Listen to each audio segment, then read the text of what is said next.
Arestado dahil sa pagnanakaw umano ng motorsiklo ang isang mag-live-in partner sa Quezon City. Aminadong lalaking suspect sa krimen.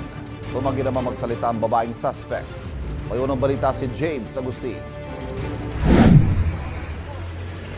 Pauwi na sa kanilang inuupang bahay sa Barangay Payatas, Quezon City ang mag-live-in partner na ito nang maaresto ng mga operatiba ng District Anti-Carnapping Unit ng QCPD. Ang motorsiklong sinasakyan nila, ninakaw pala. Ayon sa pulisya, nangyari ang pagnanakaw sa labas ng isang hotel sa Timog Avenue kung saan nagtatrabaho ang may-ari ng motorsiklo. Napansin niya yung motor niya na sinakyan na isang lalaki at na isang babae.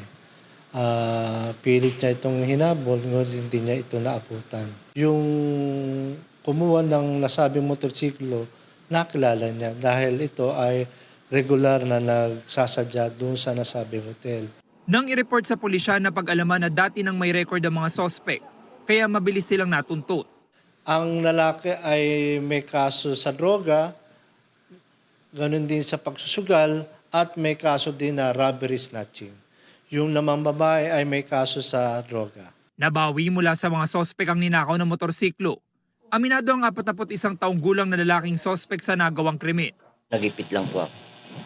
Ano mo gagawin niyo sa motorsiklo? Gagamitin ko po sana. Pambiyahe-biyahe po.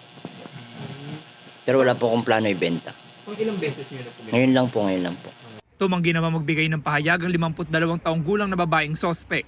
Sinampahan na sila ng reklamong paglabag sa New Anti-Carnapping Law. Ito ang unang balita. James Agustin para sa GMA Integrated News.